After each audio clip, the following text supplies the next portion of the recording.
Nós estamos de volta para o último bloco do Band Eleições 2012 desta semana, recebendo o cientista político, o professor Alacir Arruda. Comigo aqui no estúdio, Carlos Marcondes. Por favor, Marcondes. Pois é, eu gostaria até de saber a opinião do professor com relação ao seguinte: financiamento público ou privado nas eleições para os candidatos? Quer dizer, hoje o financiamento é privado.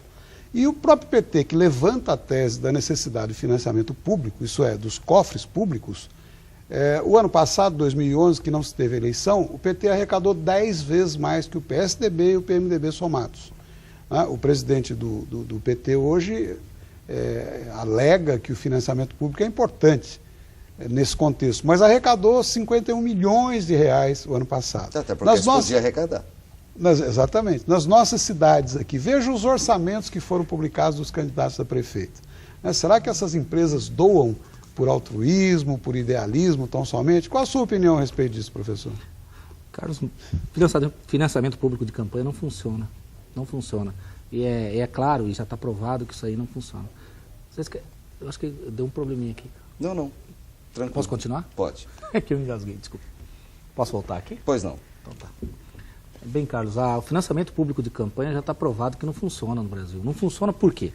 Justamente por toda essa celeuma criada pelos grupos que nós temos no poder, ou seja, que na verdade o aquinhoamento vai ficar justamente com os grandes e principalmente com quem detém o poder. Seria interessante que nós tivéssemos um financiamento público de campanha que fosse fiscalizado pela Justiça Eleitoral, fiscalizado pela Polícia Federal, fiscalizado pelos órgãos competentes com relação a não exceder isso aí. O problema é que não vai funcionar porque só pode gastar 500 mil para prefeito. Hoje nenhuma cidade, por menor que seja, faz um prefeito com menos de 1 milhão. Então, ou seja, de onde esse dinheiro vai sair? Dos cofres públicos?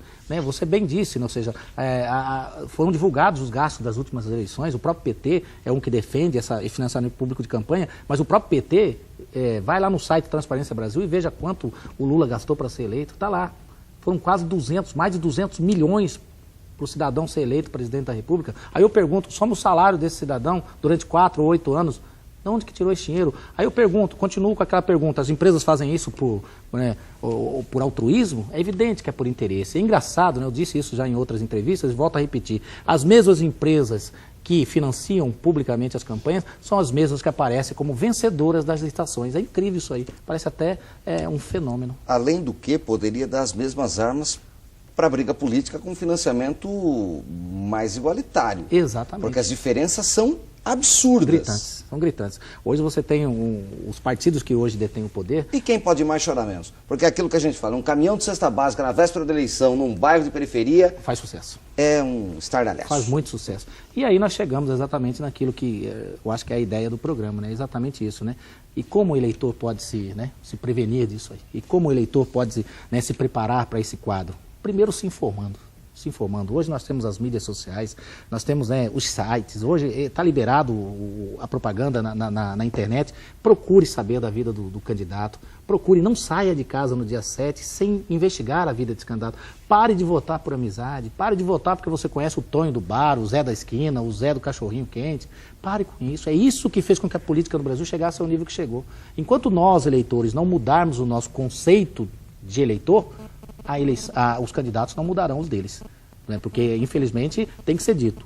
O lema na política nacional eu sei que a farinha é pouca, o meu pirão primeiro. Ou seja, votar no candidato, não votar no partido, é andar para trás, professor? Exatamente, eu acredito que realmente... Porque cada vez mais as pessoas votam no candidato. Nós precisamos reforçar essa questão da ideia do partidarismo no Brasil, que morreu, acabou. Você abriu você abriu o programa falando da questão das ideologias. Cadê as ideologias? O PMDB é o quê? Eu achei muito interessante, Carlos, você que tem um ano a mais que eu, vai entender isso aí, Um cidadão do PMDB definiu o PMDB como sendo um partido onde todo mundo manda, ninguém obedece, cada um faz o que quer.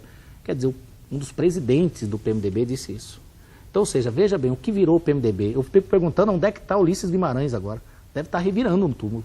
Então, ou seja, nós temos assim pessoas que estão atrapalhando a história política. O PT, quando surgiu na década de 70, 80, foi oficializado com a ideia de... Hoje o PT é o quê? Esquerda, centro, direita? O que o PT é? Então, ou seja, nós não temos uma definição do que é ideologia no Brasil, precisamos buscar isso. O importante é que nós tenhamos muitos bandos de eleições, Nicolini? Porque dessa forma, como diz o professor, as pessoas se informam. Eu acho que as pessoas têm que criar essa consciência para que a nossa democracia deixe de ser incipiente e fique engatinhando para ser alguma coisa sólida. E nós vamos chegar lá, se não nós, os nossos filhos e netos, com certeza. Não pode parar, né, professor? Não Tem que pode. continuar construindo. Sem dúvida, é um processo, né? Ou seja, quando o Carlos disse da democracia incipiente, uma democracia que começa em 85 com o processo de abertura, 89 eleição do Collor, 90 eleição do Collor. O primeiro presidente que nós elegemos, caçamos ele 2 anos depois. E hoje ele faz parte de comissão de ética do Senado. Então, você vê as idiosincrasias do Brasil aí, né? Você vê as contradições aí. O cidadão que foi caçado em 92 por uma série de comportamentos, do desvio de condutas, inclusive, hoje comanda o Conselho, ou pelo menos faz parte do Conselho de Ética. Então, são essas contradições que o eleitor precisa ter em mente. E essa história de que brasileiro tem a mente, né? A memória curta, é necessário a gente parar com isso, porque isso aí é discurso de oligarquias, que o brasileiro não sabe votar, que nós temos memória curta, e são os oligarcas que repetem isso, para que a gente acredite nisso.